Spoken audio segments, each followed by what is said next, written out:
dalxiis aad u qiimo badan oo ay u baxayaan ardayda xufaadda ah ee macadka ibnu qayim al-jawziya oo uu maamulku ku awaalmariyay ardaydii ku soo guulaysatay xifdinta qur'aanka kariimka iyo ilaalinta akhlaaqda wanaagsan.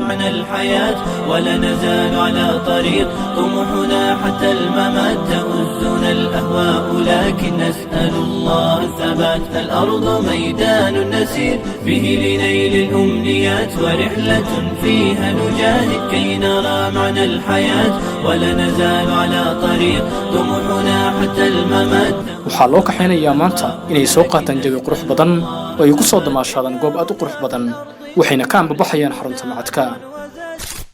السعد أقبل وارتسم يحكي لنا صدق الهمم.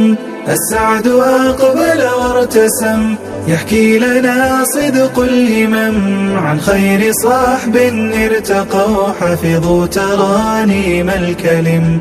عن خير صاحب ارتقوا حفظوا ترانيم الكلم.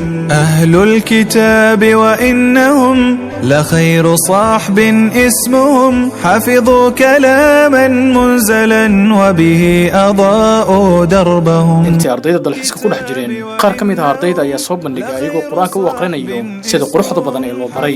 أعوذ بالله من الشيطان الرجيم. بسم الله الرحمن الرحيم. عسى ربكم أن يرحمكم وإن عدتم عدنا وجعلنا جهنم للكافرين حصيرا. إن هذا القرآن يهدي للتي هي أقوم ويبشر المؤمنين الذين يعملون الصالحات أن لهم أجرا كبيرا.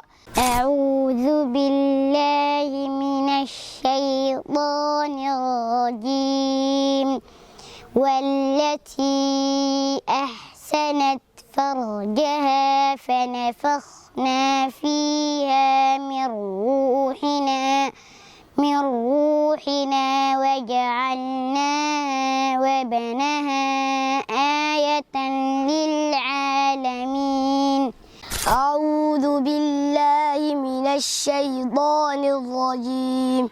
بسم الله الرحمن الرحيم. ألف لام ميم. ذلك الكتاب لا ريب فيه هدى للمتقين. أعوذ بالله من الشيطان الرجيم. أفرأيت الذي تولى وأعطى قليلا وأخذى أعنده علم الغيب فهو يرى أم لم ينبأ بما في صحف موسى وإبراهيم الذي وفى ألا تزر وازرة وزر أخرى. sidoo kale qaar kale oo ka mid ah ardayda dhigata macadka ayaa iyagana halkaas ku soo bandhigay iyagoo aqrinaya mutuunta ay ku soo barteen macadka. يقول راجي رحمة الغفور دوما سليمان هو الجمزوري. الحمد لله مصليا على محمد وآله ومن تلا. وبعد هذا النظم للمريد في النون والتنوين والمدود سميته بتحفة الأطفال عن شيخنا المهيد لكمال. أرجو به أن ينفع الطلاب والأجر والقبول والثواب. للنون تسكن وللتنوين أربع أحكام فقلت بيني. فالأول الإظهار قبل حرفي للحلق 6 رتبت فلتعرفي. الحمد لله الذي قد وهب عباده المقربين الأدب. ثم الصلاة بالسلام تستقي على نبينا عظيم الخلق. وبعدها كأحسن الأخلاق يرقى بي الصحيب والمراقي. فأولا راعي مع الله الآداب بترك الإثم وبفعل الفعل ما وجب. sidoo kale ardayda ayaa soo bandhigay ayagoo wax iska weydiinaya siirada nabigeena Muhammad sallallahu alayhi wasallam. سيدنا محمد صلى الله عليه وسلم هو رسول الله إلى الناس كافة وآخر الأنبياء وإمام الرسل. بماذا جاء؟ جاء بالدين الإسلامي الذي لا يقبل الله يوم القيامة دين غيره. من أي قبيلة أبوه؟ وهو من نسل سادات قريش أشرف قبيلة في مكة المكرمة. بمن ينتصر نسبه؟ يتصل نسبه بإسماعيل بن إبراهيم عليه السلام. intaas ka gadaal ardayda ayaa loo fasaxay inay waqtiyadooda qaataan iyagoo bilaabay inay ciyaaraan. كن سعيدا كن فريدا عش بفخر في الحياة لا تبالي فالمعالي بالتحدي لا سواه. كن سعيدا كن فريدا عش بفخر في الحياة لا تبالي فالمعالي بالتحدي لا سواه. ka gadaal damaashaadkooda qaar ka mid ah ardayda ayaa waxay cabireen dareenkooda. السلام عليكم ورحمة الله وبركاته. أنا أحمد عاشر جمال عبد الله اجتمعت ابن قيم الجوزية وحمد عاد غفر أحسن أنا صاب خبرت دار السلام كنا صاد الإسوح ما علمنا الله نصر تجري معلمين تدي معك.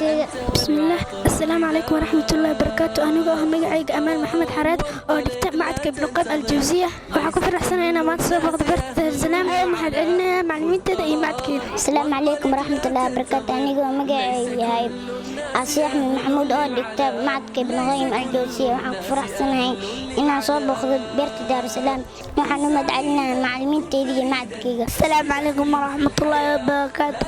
أنا حسن عبد الله عثمان معك ابن قيم الجوزية دكتور مانتو حقوق أحسن بيرت دار السلام كان وحن مدعلنا الله كدبنا معلمين تيجي والدك. gabagabadii dalxiiska ustaad cabdiweli oo ka mid ah maamulka macadka ayaa ka warbixiyay ujeedada dalxiiskooda. bismillaah ama bacd maanta waxaan ku sugannahay beerta daarusalaam aan u soo kaxeynay qaar ka mid ah ardayda macadka dhigata dalxiis si ay ugu soo qaataan beerta daarusalaam. dalxiisku wuxuu ka mid yahay waxyaabaha soo celiyo ardayga nashaadkiisa fi fircoonidiisa kuna dhiirigeliyo waxbarashadiisa si wanaagsan oo si qurux badan inuu ugu sii dadaalo. ardayda maanta macadka uu dalxiiska u soo waday waa dhowr arday oo ku muteysatay qaybo kala duwan oo waxbarashada ka mid ah dadaal ay muujiyeen. qaybta koowaad ee ardayda la soo waday waa qayb markaa quraanka kariimka ah waxa weeye markaa si fiican u xifdisay. qaybta kale waa qayb aadaabta iyo akhlaaqdooda ay ahayd mid aad u wanaagsan. qaybta kale ardayda waxay isugu jireen qayb markaa waxa weeye kutubta axaadiista iyo fiqhiga iyo akhlaaqiyaadka macadka lagu dhigto si qurux badan u xifdiyay. macadka markaas wuxuu u taagan yahay da'yarta inuu soo saaro quraanka kariimka ah baro aadaabtii suluugi akhlaaqda wanaagsanna baro. waxa weeye waxaan aad ugu mahadcelinaynaa macallimiinta dadaalka quruxda badan ee ku bixisay ardayda soo gaarsiiyay heerka ay joogaan. sidoo kale waxaan u mahadcelinaynaa waalidka u dooray ardaydooda inay nagu soo biiriyaan macadka ibnu qayyim. macadka markaas wuxuu diyaar u yahay heegan u yahay in waxa weeye marka ardayda quraanka kariimka ah uu baro xifdisiyo heerkooda shareecadana uu ka dhigo waxa weeye mid sareeya. waxaan weydiisanaynaa ilaahay subxaanahu wa ta'aala khayrka inuu waafajiyo ardaydaasina uu ka dhigo mid kalaamka ilaahay subxaanahu wa ta'aala xifdisan quraanka kariimka xifdisan adduunyo aakhira ku liibaan. إلى العلا يصلون طموحنا غدنا والوعد والأمل طموحنا جيل إلى العلا يصل طموحنا جيل إلى العلا يصل طموحنا بينا بالأخلاق يبنينا صح ومدرسة بيت يربينا طموحنا بينا بالأخلاق يبنينا صح ومدرسة بيت يربينا.